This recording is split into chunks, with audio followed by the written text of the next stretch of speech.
नमस्कार, माझ्या चॅनलमध्ये तुमचे खूप खूप स्वागत आहे. कसे आहात सर्वजण? मस्त ना? मस्तच असायला हवे.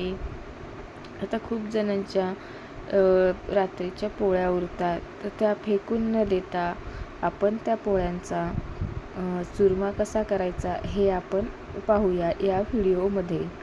तर सर्वप्रथम पोळ्या एका ताटात घेऊन त्या छान अशा हाताने बारीक करायच्या. बारीक करून हाताने पण करू शकता किंवा मिक्सरमध्ये सुद्धा बारीक करू शकता.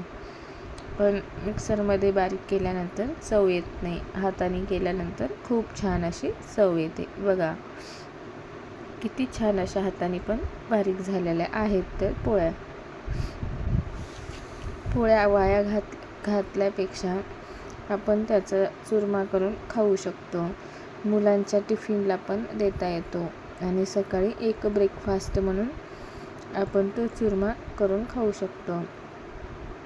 मी 2 कांदे घेतले. ते कांदे छान असे छोटे छोटे बारीक कट करून घ्यायचे. त्याचे बारीक बारीक तुकडे करून घ्यायचे.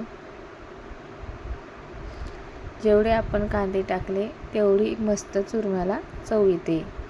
त्यामुळे कांदे तुम्हाला लागले तसे टाका. मी 2च टाकलेले आहेत कारण मला आवडतात कांदे. तुम्ही एकही कांदा टाकू शकता. आपण अशी पोळी फेकून न देता जर खाल्ली ना, त्यांनी शुगर बीपीचा त्राससुद्धा कमी होतो. त्यानंतर कोथिंबीर घेतली, ती पण बारीक बारीक कट केली. कोथिंबीर जेवढी टाकसाल तेवढा आपल्या चुरम्याला पण चव येते. त्यानंतर हिरवी मिरची घेतली. हिरवी मिरची पण बारीक अशी कट केली. हे बघा, कोथिंबीर, लसूण, हिरवी मिरची, शेंगदाणे आणि कांदा, लाल तिखट, जिरे आणि हळद, मीठ. त्यानंतर गॅसवर कढई ठेवली. त्याच्यामध्ये 2 टेबलस्पून तेल टाकलं. त्याच्यामध्ये जिरे, मोहरी टाकल्या. त्यानंतर मिरची टाकली. ती छान अशी परतून घेतली. कढीपत्ता असेल तर कढीपत्ताही टाकू शकता. त्यानंतर लसूण टाकला, कांदा टाकला आणि छान असा परतून घ्यायचा लालसर होईपर्यंत. जर तुमच्याकडे कढीपत्ता असेल तुम्ही कढीपत्ताही टाका. माझ्याकडे कढीपत्ता अवेलेबल नव्हता, त्यामुळे मी कढीपत्ता टाकलेला नाही. त्यानंतर ते मस्त लाल होईपर्यंत परतून घ्यायचं. मग त्यानंतर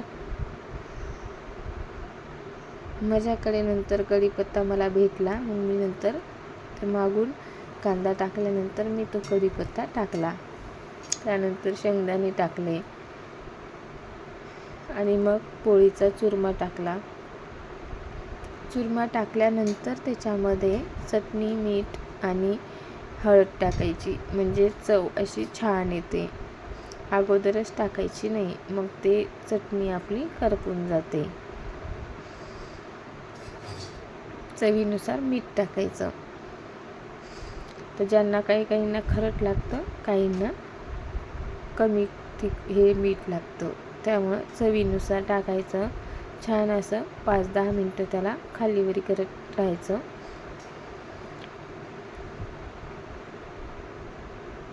त्यानंतर वरतून कोथिंबीर टाकायची. खूप सारी कोथिंबीर टाका, म्हणजे छान अशी चव येते. बघा किती छान असा चुरमा दिसतोय कमी वेळामध्ये आणि टेस्टी, आणि मुलांच्या टिफिनसाठी, ब्रेकफास्टसाठी खूप छान असा आहे. तुम्हाला जर कसा वाटला हा व्हिडिओ मला कमेंट्स बॉक्समध्ये नक्कीच सांगा. आवडला असेल तर लाईक करा, शेअर करा. धन्यवाद.